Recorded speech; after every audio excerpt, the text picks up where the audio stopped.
Hey everyone, Kyle once again, and welcome back to the next episode review.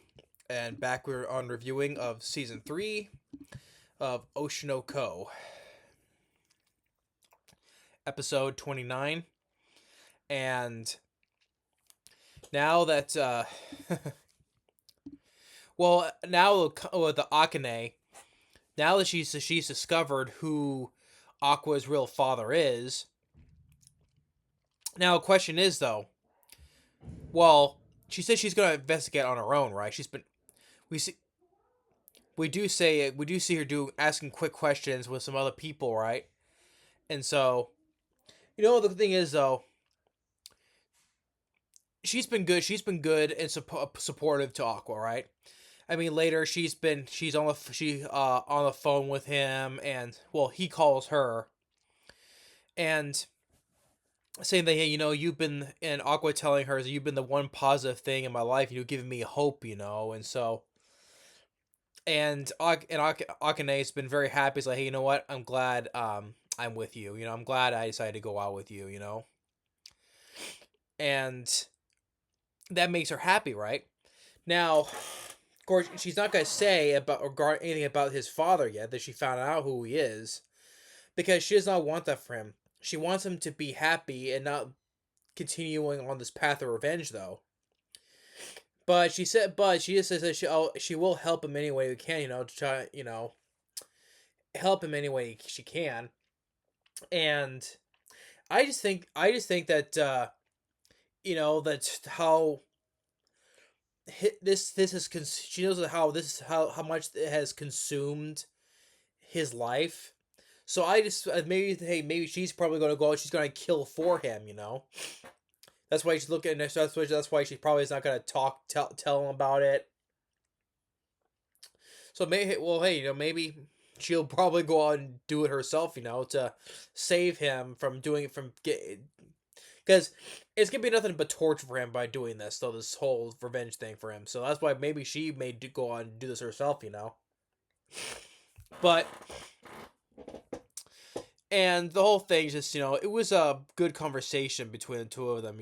Just like, hey, you don't own me, and vice versa. I don't own you. We're all independent individuals, right? We don't own each other yet. So and all said and done, yeah, I think she probably will go on and do, because like legally in the justice system, is he found guilty of anything? No, because there's no proof. There's no proof that he didn't do anything, though, right?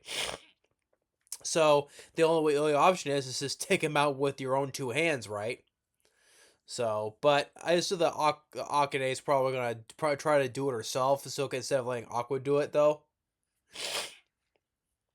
So, but and then after that, we see it go back with Ruby, and back at the agency office, so, saying that, oh, you trademarked our names.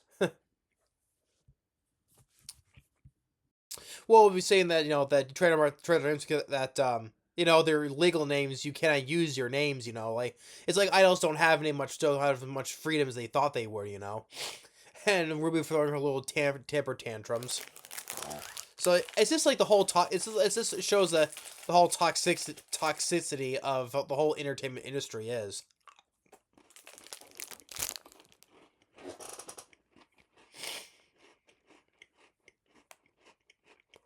Of this whole of the whole entertainment idol industry and everything else, this industry is.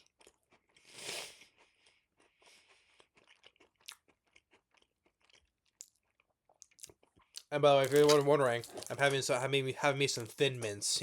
Those Girl Scout Thin Mint cookies. They're anyone had them, try them. They're good though. Yeah, I love Thin Mints. That's why I'm having myself a Thin Mint cookie here. But yeah, but it just shows how much like, oh, maybe you should try and go and date somebody. And while this is going on, then the rest of the main focus is on Kana. You know, and so she's just she just basically doesn't know what to do, because since Ruby's become the star, more of the star of the group though. She's pretty more rising on herself though, and she's been kind of like pushed back a bit, and so she gets a call from a friend of hers, meets her at this bar, and there's this guy who wants you to meet. No, this guy is an award winning director.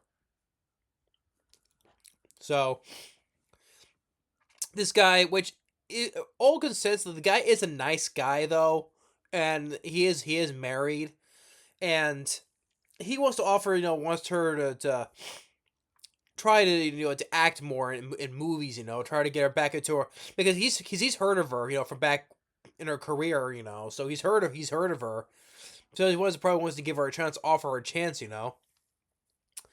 and so one thing lead to another. He's like, hey, well, let me think about this, and it's like, hey, when we let's hang out, let's try another dinner thing, right? And so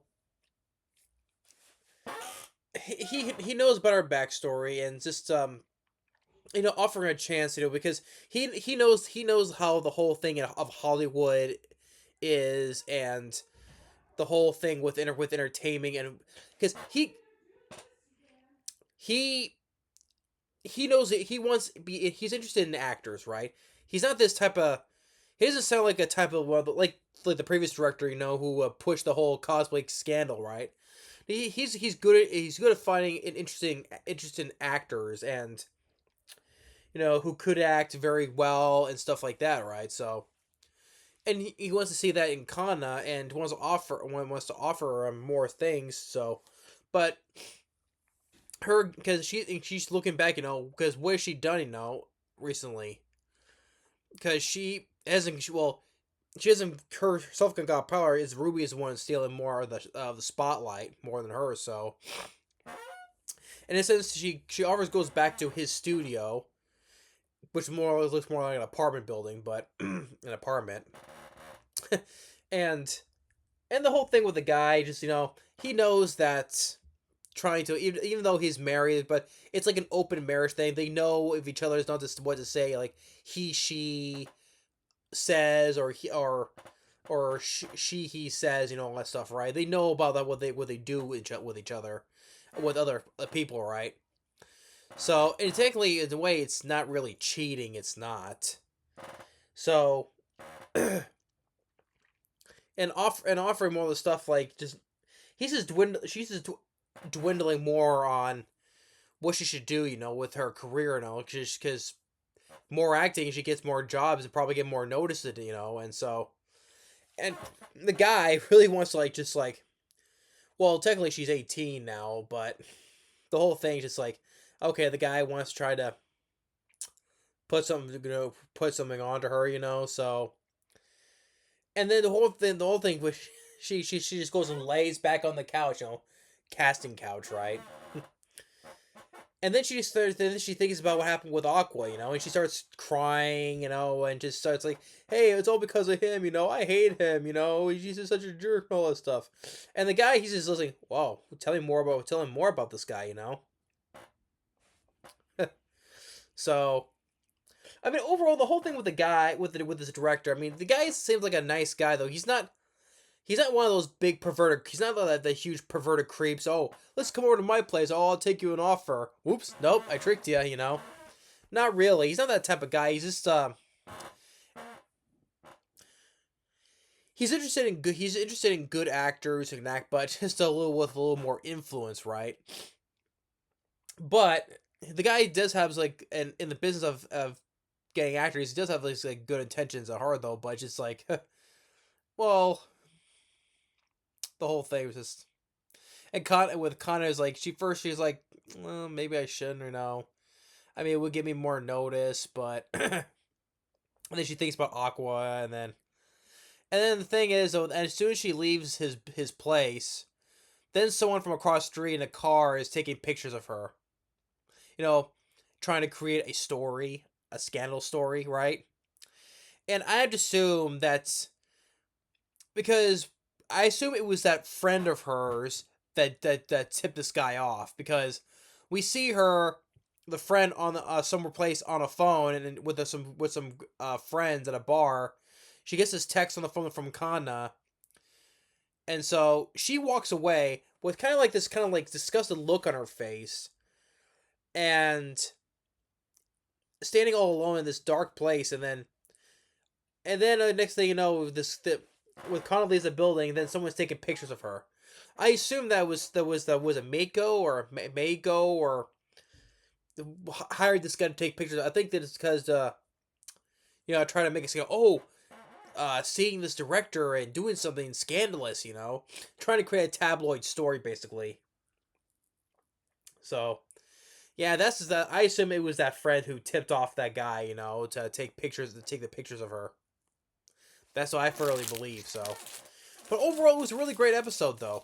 Yeah, it was. This one is like now more because the first half was focusing more on Kana, which is good though. I mean, she's more developed more because she's been more portrayed in the back recently. But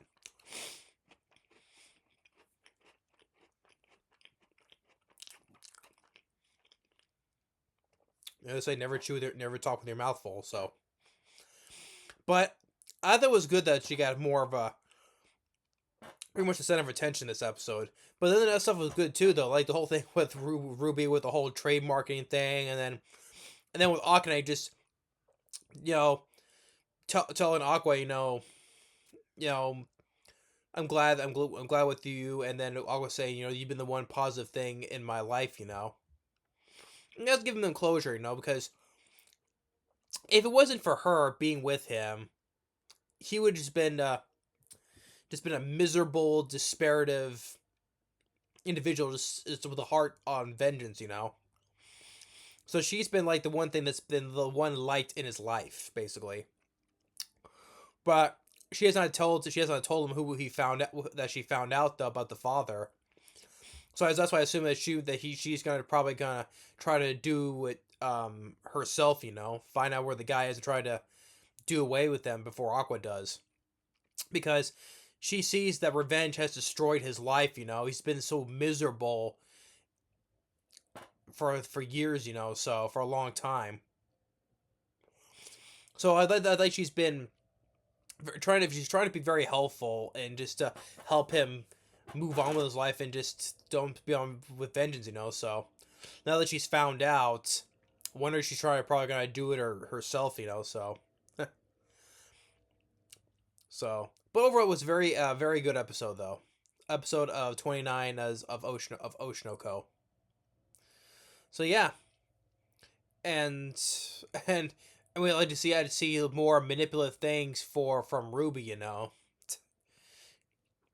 but she's kind of much more manipulative than Aqua has. So, but anyway, thanks for watching. Stay tuned for more. We'll see you next time. Later.